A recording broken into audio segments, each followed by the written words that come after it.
আসসালামু আলাইকুম রহমতুল্লাহ। প্রিয় দর্শক, খুবই চমৎকার একটি নিউজ। বাংলাদেশ সেনাবাহিনী এই ঈদকে কেন্দ্র করে বাংলাদেশে অনেকগুলো অপারেশন চালিয়েছে। বিশেষ করে কিশোর গ্যাংদের বিরুদ্ধে জিরো টলারেন্স ঘোষণা করেছে।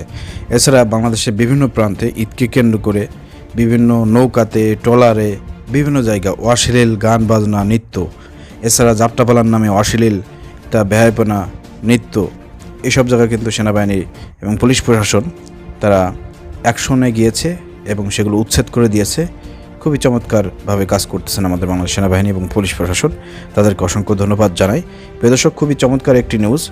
ধলেশ্বরী নদীতে সেনা অভিযান, দেশীয় অস্ত্রশস্ত্র, কিশোর গ্যাং রূপে ডেঞ্জার গ্যাংয়ের 16 জন আটক।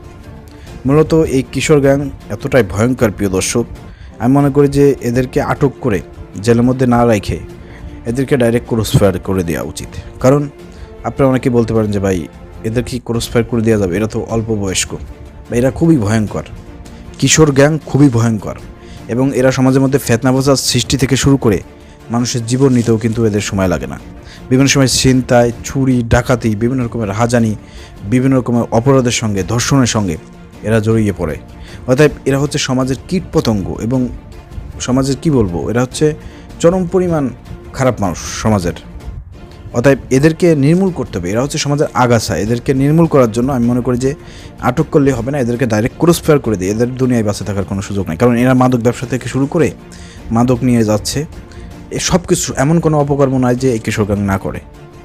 অতএব তাদের তাণ্ডবে বাংলাদেশের বিভিন্ন জায়গায় কিন্তু অনেক সমস্যার সৃষ্টি, মানুষের জানমালের নিরাপত্তাহীনতায় তারা ভুগতেছে। অতএব এই জন্য এদের ক্রসফায়ার দেওয়া উচিত। আমার এই কথার সঙ্গে আপনি একমত হলে পরে একটু কমেন্ট করে জানাবেন। খুবই চমৎকার একটি কাজ করেছে আমাদের বাংলাদেশ আর্মি। ঢাকা 3 এপ্রিল 2025 বৃহস্পতিবার গতকাল রানীগঞ্জের তুলসীখালী ব্রিজ এলাকায় সেনাবাহিনীর টহল দল একটি কিশোর গ্যাংয়ের 16 জন সদস্যকে গ্রেপ্তার করে। ওই সময় এই কিশোর গ্যাংয়ের সদস্যরা ধলেশ্বরী নদীতে নৌকার উপর বেশ উচ্চ শব্দে গান বাজিয়ে দেশীয় অস্ত্র প্রদর্শন করে নাচানাচি করছিল। পরবর্তীতে নৌকাটিকে নিয়ন্ত্রণে নিয়ে সার্চ করে কিশোর গ্যাং রূপে ডেঞ্জার গ্যাংয়ের 14 সদস্য সহ 8টি রামদা ও 7টি কোরাল উদ্ধার করা হয়। অতঃপর আটককৃতদের প্রদত্ত তথ্যের ভিত্তিতে আরও 2 জন গ্যাং লিডারকে আটক করে সবাইকে কেরানীগঞ্জ থানা পুলিশের নিকট হস্তান্তর করা হয়েছে।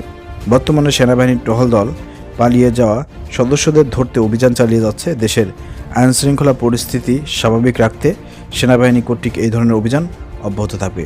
অসংখ্য ধন্যবাদ, স্যালুট জানাই সেনাবাহিনীকে। খুবই চমৎকার একটি কাজ করেছেন প্রিয় দর্শক, আমরা তাদেরকে স্যালুট জানাচ্ছি।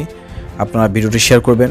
আর্মিদের এই ধরনের কার্যকলাপ আমাদের প্রচার করতে হবে, যাতে কিশোর গ্যাংরা ভয় পেয়ে যায় এবং কিশোর গ্যাংয়ের মধ্যে যেসব আমাদের ফ্যামিলির, আপনার ফ্যামিলির, সারা বাংলাদেশের, এরা তো কোনো না কোনো ফ্যামিলির সন্তান, তাই না?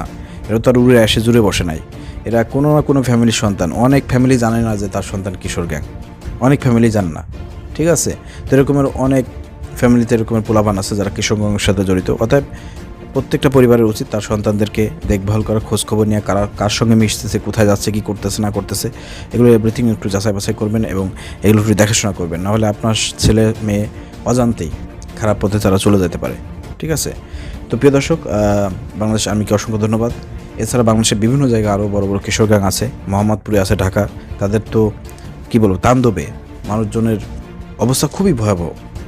এই জন্য এই কিশোর গ্যাংকে আমি যেটা বলেছি ফার্স্টে, এদেরকে গ্রেপ্তার করলেন, পুলিশের হাতে দিয়েছেন, কয়েকদিন পরে দেখবেন যে নেতারা বিভিন্ন রকমের জায়গা থেকে তাদেরকে ছাড়িয়ে নিয়ে যাবে, এরা আবারও সেই কিশোর গ্যাংয়ের সাথে জড়িয়ে যাবে।